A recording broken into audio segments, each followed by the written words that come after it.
Singapore is delaying its planned GST increase until next year amid the ongoing pandemic, rising inflation, and a still recovering economy. The increase will also be implemented in two steps. The first 1% hike will be in January 2023, bringing the rate to 8%.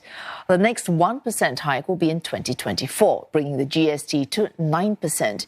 GST will continue to be absorbed for publicly subsidised healthcare and education. Another $640 million will be added to the assurance package to help cushion the impact for all Singaporeans. This brings the total package to $6.6 billion. It will include cash payouts, GST vouchers and MediSave top-ups.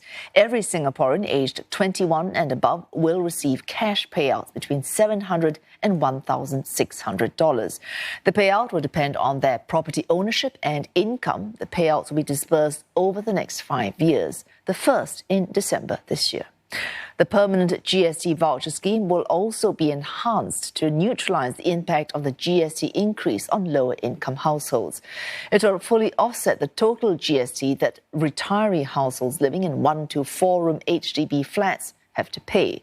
Eligible seniors aged 55 and above whose income is $34,000 or less will get yearly payouts of $600 to $900 over the next 3 years. For those in this income group who own a property between $13,000 and $21,000 in annual value, they will receive yearly payouts of $200 instead. Nearly 1 million eligible households whose members own no more than one property will also receive additional MediSave rebates of between $340 to $570. These will be credited starting January next year. About 2 million Singaporean children and seniors will also receive MediSave top-ups totaling $450 over the next 3 years. Both the assurance package and the enhanced permanent GSTV scheme will be implemented together before the GST rate increase so that Singaporeans can benefit from both schemes at the same time. Lower-income households in particular will be well looked after. Besides the offsets in the assurance package, the permanent GSTV ensures that they will receive significant support on a continuing basis. Town councils will get an additional $15 million a year to help them absorb the additional GST on service and conservancy charges. Government fees and charges like school fees and public car park charges will not be increased for 1 year in 2023.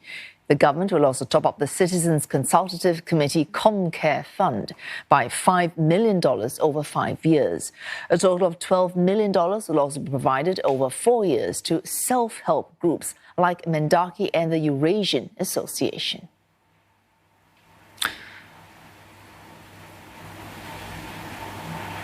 Delaying the implementation of the GST increase has surprised experts, but together with MPs, they say it will give households more time to adjust. Government has been highlighting the possibility of a GST since 2017-2018. So expectations of a GST introduction is always already there in the public.